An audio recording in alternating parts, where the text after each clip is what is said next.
there's three types of access that we give to the enemy. So there's access to our body, our soul, and our spirit. Or there's three methods of access that we give control to the enemy. Okay. So, example of the body is sex outside of marriage, abortion. Then we give the enemy access to us. And things like diseases and that nature and sickness are types of things that result. So that's an access of body. Another area of access is the soul. We give the enemy access. So an example of that is occult activity. And so not just, hey, I'm worshiping Satan, but even like horoscopes, fortune tellers, secret societies, that gives the enemy access. So access in the sense that now you've given him permission to interfere with you. You've given the enemy permission to enter into your life. So he needs permission to interfere with you. You know, he asked Job, he asked God, you know, he had to go talk to God to mess with Job. And so we can also give him access. So we're giving him access ourselves through these areas. Another soul access is generational curses. So it's not actually us giving it to him ourselves, but there are generational curses that get passed down. And uncontrolled anger, fears, addiction, behaviors, and those can get passed down. And it's not, I guess it's not actually you giving that access, but that gives the enemy access as a way to get access.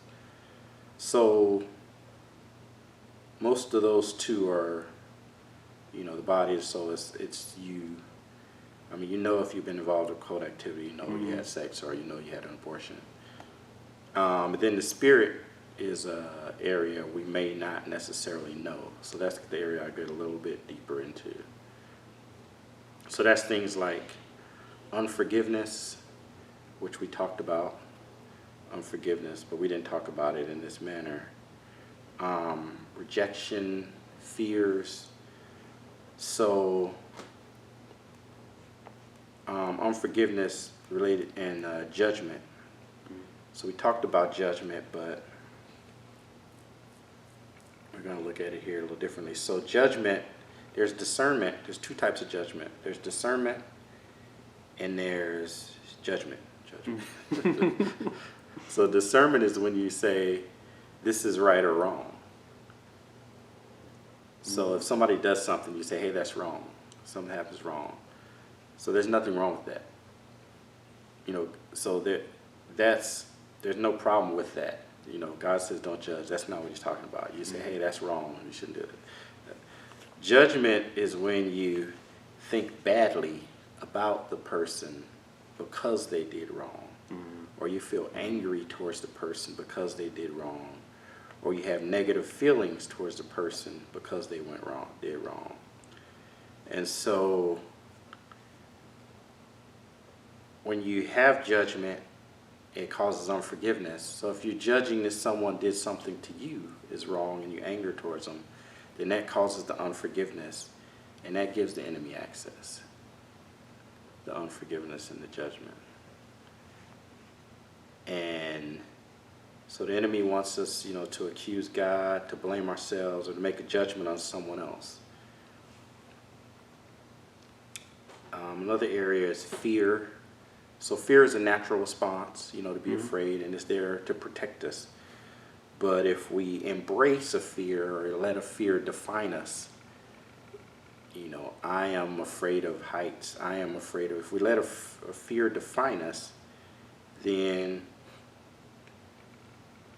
we're coming to an agreement with the spirit of fear, and we're giving it access to stay if we come into agreement.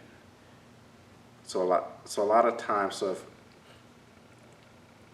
God or situations happen, or a lie will be presented to us, and if we come into agreement with it, then we're giving it that right to stay. And then the third area are inner vows you make. So if you make inner vows, you're basically putting yourself in charge instead of God. So if you say, I'm ugly, if you say, I'm stupid, if you say, nobody likes me, if you say, I can't trust anyone, you say, all men are dogs, if you say, I'm powerless, if you say, I'm helpless, now you're taking the control out of God's hand, and you're saying, okay, it's all on me, or it's all on these other people who are doing it. And so that gives the enemy access. If you make this inner vow, maybe something happens to you as a child. And so, psychologists also talk about how, so like maybe you feel rejected as a child, the parents, you get abandonment. So now you feel abandoned, you get abandonment. Or maybe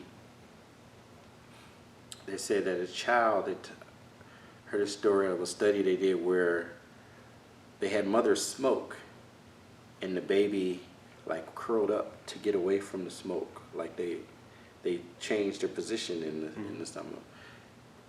And then they had the mother think about smoking, and the baby did the same thing.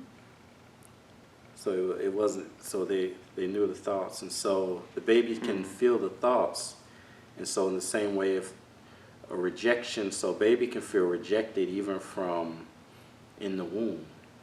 So like if a baby knows that the parents didn't want them, they can feel it, and they can feel a sense of rejection. If a baby feels the sense that, okay, the parents wanted a boy, but it's a girl, or the parents wanted a girl and it's a boy, then the baby can feel that rejection from the womb. And then maybe, I don't know, maybe if you feel rejected if you feel bad for being a boy when you come out, maybe you have a tendency to want to be a girl. But the feeling of rejection, though, gives the enemy access to come in and influence you and stay in that area. And so,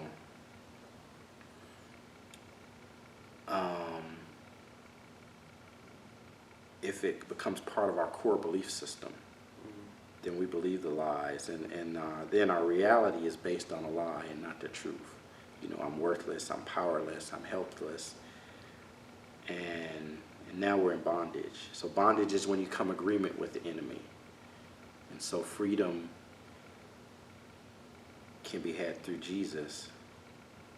So if there's some type of repeating patterns or repeating habits that are in your life, then it's potential that there was somewhere where the enemy was let in and you've come into agreement with it.